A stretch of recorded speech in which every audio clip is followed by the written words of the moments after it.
Hello everyone, I'm home. Welcome back to my channel. And if you're new here, welcome to my channel. Well, summer's heading out. Although it's like 98 degrees here today. Flowers are starting to droop and look bad. I've been watering them like crazy, but I'm about to let them go. My mint is all dried up and about ready to be mowed down. I've got zinnias that I cut almost every day, and I have little bouquets all over the house, but I'm going to leave these for a while so that they'll dry out and I can get some good seeds to send to you guys if you're interested. I'm going to send those along with the hollyhock seeds and the sunflowers and morning glories. I love gazing balls. I have this one that I thrifted for $2.99, and I just love it. When I was a little girl, my grandma had a gazing ball, and I thought they were just the coolest things. I thought they looked like a big Christmas ball. So this one sits in the middle of all my mint, and the mint almost covers it up. This is the big sunflower that came up that had so many flowers on it. I've counted about 14, and then today I got up and there were some more, so I'm going to show that to you a little bit later, but it's just gorgeous, and there's still some little blooms on it that haven't started to bloom yet, so it's going to keep going for a while. I started decorating my front porch a little bit. I got this little lantern I was going to paint black, but I've decided I like the rustic look of it, and I'm going to leave it. My nephew Brad brought me this little lantern from Mary's shop uptown, and it's so pretty. And I didn't put a candle in it. I just put a little pumpkin and some flowers. Our house sits back off the road, so you need a lot of color. Now this is my little school desk, and I just tuck some fall leaves in with the impatiens. And then what I do is I buy these little pumpkins at rummage sales for usually 50 cents or a quarter, and I put them on this side until Halloween gets here, and then I turn them around and show their little faces and put battery operated candles in them, and they're really cute. And that's kind of what I did with this other pumpkin, that he's like a coconut shell pumpkin. Somebody carved him out of a coconut shell, and he's so cute, and he's real heavy.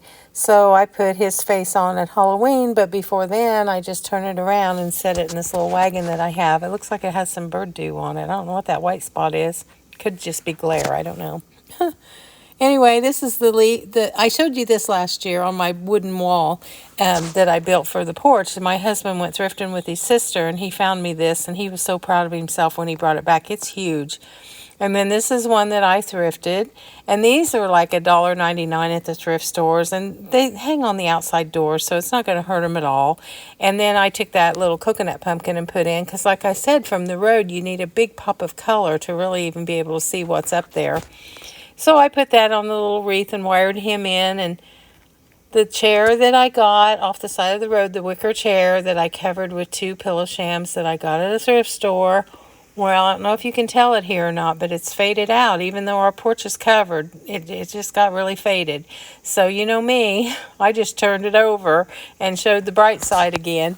And I think I'll be able to use these next fall if I use the bright side. The other side's totally faded out. But that's how I do things. I use the cheap fabric and just use it till it's no good, and then I pitch it. So that's what I'm going to do with that chair. And then the lamp that I got at the rummage sale last week, I thought, man, I'd like to get a red lampshade, because the girls' dresses, they look kind of burgundy here, but they're more red. And so I'm at the restore the other day. I just popped in for a minute, and they had 2 rustic red lampshades. And these lampshades are pretty much the colors that I have in my house. So I washed them and set them out on the table on the porch, and they're going to be perfect on that lamp. Then I thrifted this 2 by 3 foot rug. It's very tightly woven, very good quality. It's got some burgundy-ish red roses in it. I took it out and washed it on the line, even though it smelled clean, but I cleaned it again. And it's really pretty. I put it in the hallway in front of my pantry. I forgot to show you guys this stuff from the last thrift haul from last week. This was a thermometer that somebody had made, and they had embroidered all around it. And I thought the embroidery was just gorgeous. I didn't buy it, and I kind of wished I had. It was like $1.99, and it was just beautiful. Look at that beautiful embroidery. That's a talent right there. I embroider, and it's hard to make all your stitches match and look even. I thought this was a pretty little bowl. It's kind of a squared off, maybe octagonal shaped bowl. And I think it's from the Depression era, from the pattern on it. You guys tell me what you think, but I think it is. Then I found this little rectangle-shaped bowl that I thought was unique. I didn't purchase it, but I have so many bowls. But it had the prettiest little pattern along the side that would look really pretty for fall. I always think of what you could put in it. And then I found this bowl. It was beautiful, and I got it because it's got fruit, and it's just got little flowers and leaves. It's so beautiful. Now, my rug from last week, I had to wash it again. You know what? It was dusty. I took it back out. I could smell it every now and then when I walked through the dining room. So I took it out and I totally saturated it with water, like totes full of water. And I put the cleaner on it again and I brushed it. It's got such a tight weave, it was going to take a while to get all that out. I beat the dust out of it some more, and then I just hosed that thing off for hours, it seemed like. But that's what you get with an antique rug. It's going to be smelly. But I'm happy to say I think I got it all clean, and it dried for 2 days over our fence, and Matt helped me carry it in the other day, and I'm finally happy with it. It doesn't smell, and it kind of smells like Tide with Downy. Then some friends of ours asked us over for a cookout Sunday evening, so I made a big old salad out of, you can't even see the lettuce here. I used cucumbers and peppers out of the garden and tomatoes and just a little bit of everything, and it was so good. I think everybody really enjoyed it. I love to make a pretty salad to take to my friends. And remember the bowl I got last week? And I told you it gave me an idea. Well, you know how I'm always baking cakes and doing my little tuna can cakes and my cakes with the roses, and I like to practice with all the different colors and designs. Well, I got this little picture out of my tuna can cakes, and I thought, you know what? I'm always looking at these beautiful plates with roses and fruit on them. Why couldn't I make a cake that looks like the antique roses? Oh, yeah, why can't I do that? Well, I'll tell you why I couldn't do it. This was the bowl I got last week, and I thought, oh, I could even add some little fall leaves and some little grapes, and it'll be wonderful. So I go digging through my stuff, and I found this big oval cake pan. It's one of the wedding cake pans that I still have. I've gotten rid of a lot of my pans. It's 17 inches across. I don't know why I chose such a big cake pan, but we were going to our friends, and I thought I'd make a big cake. So it took 2 batches of my recipe of the cake mix that I make myself. And I'm going to make a lot of excuses here, guys, but this cake flopped so bad. It was huge. I bought some different icing coloring, and it's supposed to be ivory, and it turned out more of a light brown, kind of a peachy color. I put a oval plate on the middle there to go around and make that middle design, and it ended up looking like a football. The cake didn't rise. The icing was just falling off like crazy. I mean, it was sliding right off that cake. I went around it and used up every bit of icing that I had mixed up, because I mixed up tons of colors because I was going to make it so beautiful like those plates with the fruit and the flowers. And this was Hobby Lobby's brand of ivory icing color, and I'm going to blame it on that because the roses just would not stay put. They slid all over that icing. Those things melted. We had our central air on. It was really cool in our house. I guess my hands were warm. I don't know, but that stuff was just melting. It just wouldn't stay together. This is a little tuna can cake I made about 2 falls ago, and look how well that looked. I don't know. I really don't know what happened. These are the little tuna can Easter cakes that I made just this past Easter. But I worked on them, and I made the perfect color green for the leaves, and I was so proud of those. This is one of my little tuna can cakes from Easter. And the leaf color was beautiful. It would have been beautiful for antique roses. And I looked back at some of my roses and thought, well, pink and orange look good together. And then I was going to use some of my paint and paint them to look different colors. And so I just ended up just going for it. I put decorations all the way around that football looking thing. And I couldn't, the cake pan the cake board that I had it on was so big I couldn't stick it in the freezer for a few minutes. It wouldn't even go down in our deep freeze because we've got these baskets on the side. So I couldn't put it in there, pop it in there to keep it cold for a while so that the roses would set up. This was probably the best that they looked. My son Marcus popped in for a little bit, and he started eating it, and he said, Mom, this cake is fine. What are you talking about? But I didn't take it to our friend's house. And after Marcus left, I gave Kevin a piece. I'm not supposed to have it, so I threw that cake in the trash. It was just a big old flop. And I found me a new container, a tote for all my cake decorating stuff. I had used this old tin for a long time and it didn't have much room in it. And I celebrated this failure of a cake by getting me a new tote. This is one of the boys' old little tins that they used to keep changing stuff in, that I kept my brushes and my colorings in and stuff. So I just ditched all that stuff and got new. So I had this crazy craving. Why I had a craving after that big flop of a cake, I'll never know. But I decided I wanted some yeast rolls. And I never give up. And I've never been able to make yeast rolls, ever. So I went online and looked up sweet yeast rolls. And I found a site, and the recipe site is called Just a Pinch. And I looked this up, and the recipe looked easy. It said it was easy. And I started mixing it up. It's called Just a Pinch. Go on there and look up Just a Pinch, and then look up sweet yeast rolls, and you'll find it. I think it'll be the first recipe. And I kneaded that stuff for 10 minutes like it said to. The recipe called for a very easy way of doing it. It really was easy. And I did all the kneading. I think before I probably didn't knead as long as I was supposed to, and I don't have a machine to do it for me. I like to do it by hand. And it seemed like it was working out. I put some butter on my hands. So my stuff never rises, and my air conditioner was on, so I preheated the oven to 250, and then once it got to 250, I turned it off. And I just opened the oven door, let it cool off a little bit, and in that warm oven, I popped my dough in. I oiled the bowl real good, and I covered it with a dish towel, and it rose up like crazy in about 40 minutes. It was so big, it came up over the bowl. I was so excited. I've never had that happen before. It's probably because I used a temperature thing, like a candy thermometer, and made sure the water was the right temperature. And it said to roll them in balls and put them apart from each other. But I like for our rolls to like pull apart when they're done right, which I've never done. And I didn't do what they said. This is what they said to do. Put them apart, because when you make them rise for the second time, they're going to all end up together. So I didn't do that. But this is what they look like after they rose for the second time, and they were all stuck together, which was what I wanted. And I put them in the oven, and I baked them, and just crossed my fingers. And oh my gosh, guys, these things came out of the oven, and they were total perfection. I was so excited. I was hollering. I said, Kevin, come try one of these.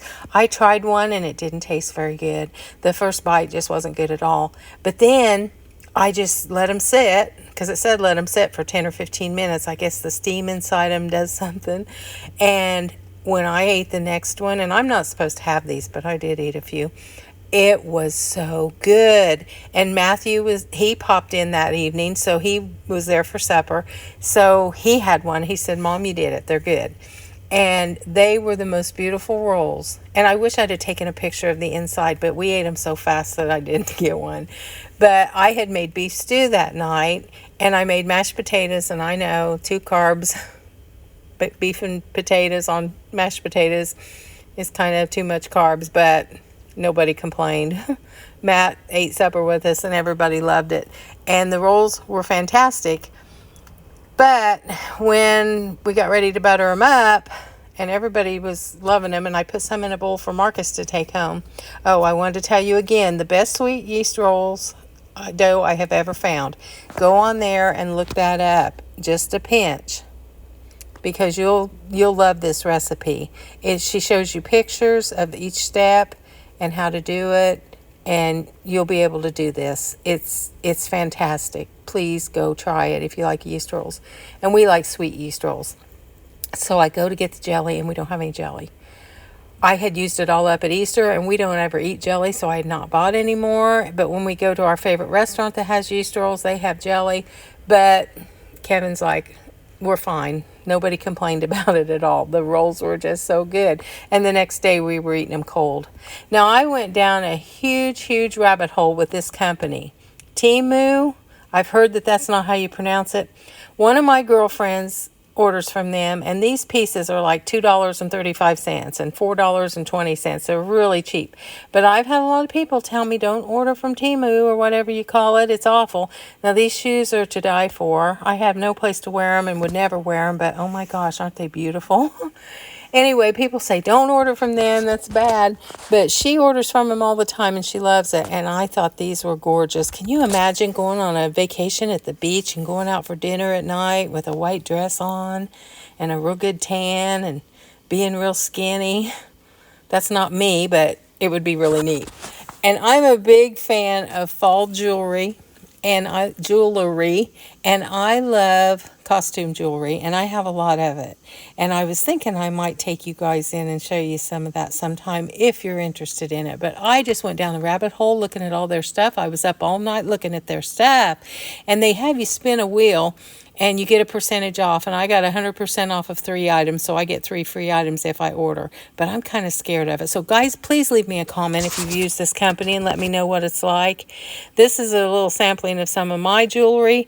I've thrifted most of it, and I just love costume jewelry. I always have, and I get in there and I get rid of some and then I get some more, and since I thrift a lot of it, it's easy. This is one of my favorite necklaces I wear in the fall. It's cute with jeans or if you dress up, and that's the little wooden holder that I made to put it on. So I popped into Restore the other day just for a few minutes. My son and I went to town, and the lady said, hey, you like the clear glass stuff, get back there, it's all 50% off. Well, I looked for these candle holders that I had seen a couple of weeks ago, and they didn't have them, so someone had already bought them. But nobody else likes clear glass, so I got what I wanted. I got this big beautiful bowl, and this is dirty right now, and it's still beautiful. Look at that beautiful diamond pattern on it. It's not crystal, it's not cut glass, it's just pressed, but it's beautiful. And then I got this rectangle shape, like a relish tray, and everything was half off. And then I got this little frog, and it was only 50 cents, so I got that for a quarter. And then my friend Rosie, she collects cruets, and I had never seen one of these in her collection. It doesn't have a top on it, but I pick them up all the time, so I'll dig around and find a top for it, and she'll love it. It was 50 cents, so I got it for a quarter. And I just loved it because, like I said, nobody wants the clear glass, so it's always waiting for me. This is my favorite part of thrifting, when I come home and put everything in hot soapy water and shine up all that pretty glass. And this is it sitting out on the table on my front porch in the sunlight. It all cleaned up so nice, and I'm tickled with it. And there's my lampshades with it. I washed those, and they're just sitting out there drying, and I can't wait to bring them in the house and put them on some of my lamps, because they were just so pretty. And some of that stuff, most of that glass, I'll put in my flea market. And then I found this little thing. It's a balsa wood compartmental little tray. I don't even know what it is, but I buy these for my miniature scenes because you can put little dishes and crocks on them. It was 99 cents. It's much like this long one that I bought a long time ago, and I stained it and put all my crocks on it. Now, I'm at the grocery store the other day, and I saw this bunch of trees that look like cherry trees. But to me, my mind thinks miniature a lot. I thought those look like little pumpkins, and I guess it was a crabapple tree, and the little berries were hard as a rock. And I grabbed a bunch of them, and I thought, I'll use these in my little scenes and make them look like pumpkins. So I made up a little scene, and I took some pictures. A lot of times I'll take pictures of my minis and send them into some of the miniature magazines, and a couple of times my pictures have been shown in the magazine, but most of the time they don't put them in. I think too many people send pictures in. But I will paint these, and they stay hard. They've been that way for about a week now. And smash them down a little bit, make them flatter on the bottom, and they'll look even more like pumpkins. So that's what I like to do with my little minis and my plates and my little crocks.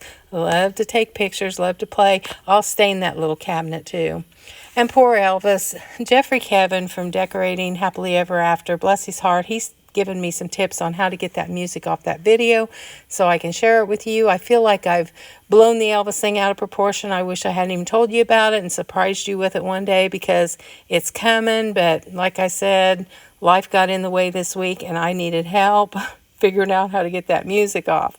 And I'm going to, but like I said, I wish I hadn't mentioned it to you guys. I built you up, and you probably will get to it and not even like it. That I've been showing you that came up with a bunch of blooms on top. So far, I've counted 20 blooms, and some of them are still getting ready to bloom. There's about 3 or 4, maybe 5 more blooms that haven't come out yet. The 7-foot sunflower finally bloomed. He's over there. But these are beautiful. My friend Kim said, when I asked, has anyone seen this before? She's like, yeah, I posted that on Facebook last year and you even liked it, the picture of it. So I guess I had seen them before, but I'd never had one come up like that. So I guess it's not rare or unusual, but look at the bees and the bugs. They're just all over it. So I'm going to get off of here and ask you guys some questions about the seeds because I'm kind of confused. But isn't it beautiful? Oh, I just love it. And this is a little flower that came up. It's a sunflower, but it doesn't have as many petals on it. And I thought it was pretty. And all the bees and bugs are all over the flowers. They're just beautiful. I just love to sit and look at them.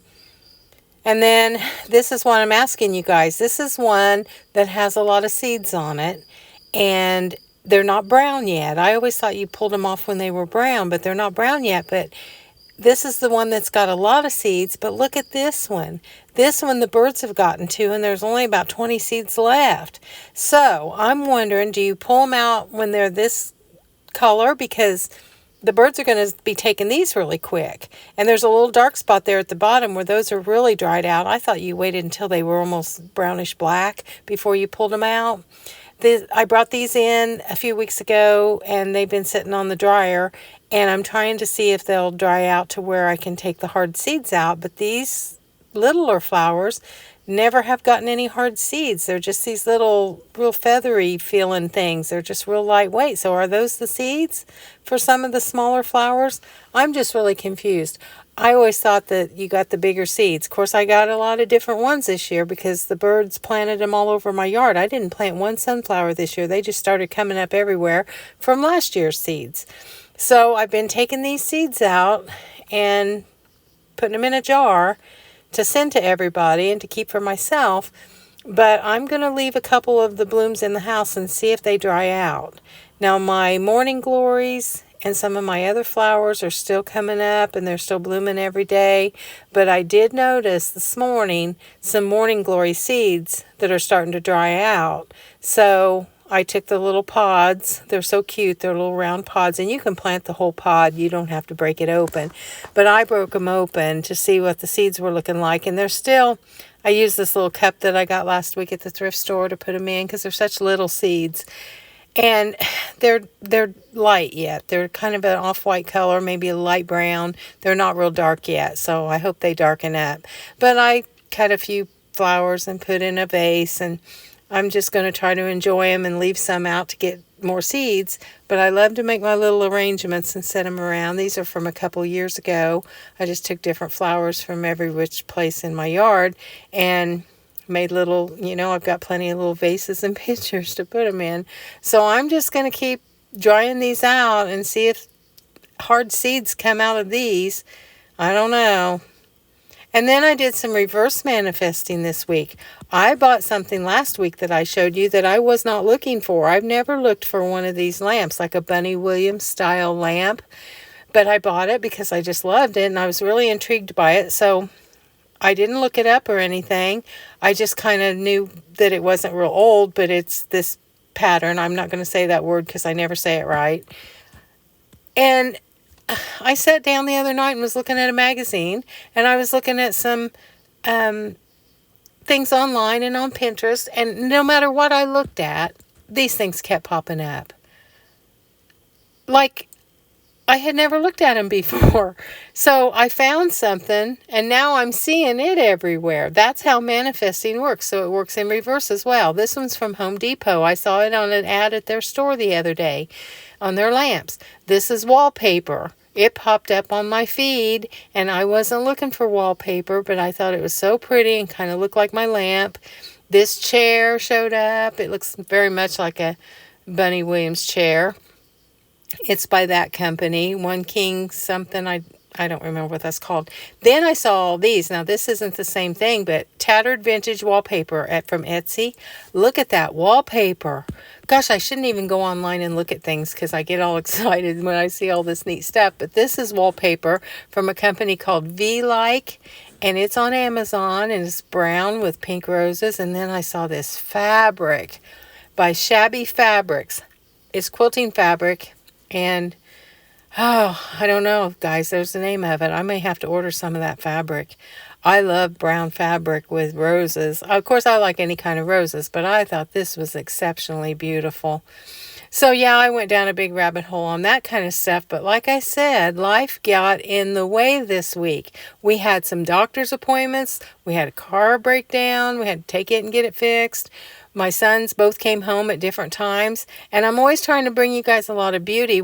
How fun is this beauty right here? These are the pictures that I had to take to send to the repairman when our water heater quit working. Luckily, it's hot out, so taking a lukewarm shower didn't bother either one of us, but we had to get it replaced right away. So that's what this is all about, all the beauty in my life. This is the basement, and look at this beauty. We got it all done, and we are so grateful to have hot water again. But I wanted to bring you that little beauty to tell you life really got in the way this week. Then I wondered if you guys would be the least bit interested in seeing some thrifted and bargain things I got for my fall wardrobe. This is from last year. It's a vintage Chico's hand-tooled leather tote that I absolutely love. This is a ring I purchased this year that's got a lot of the fall-colored stones, and it's got a peridot stone, which is my birthstone. I don't know. I didn't know if you guys would be interested in that or not. Let me know. I found this leather purse that smells scrumptious. It smells like it just came out of the store. It's by the American Leather Company, and I looked it up, and they're kind of vintage, but this one was in perfect shape, and I think I got it for $3. $2 or $3. One of the stores I go to, all of their purses are $2. It's a little church thrift store, and rich women must donate their leather purses.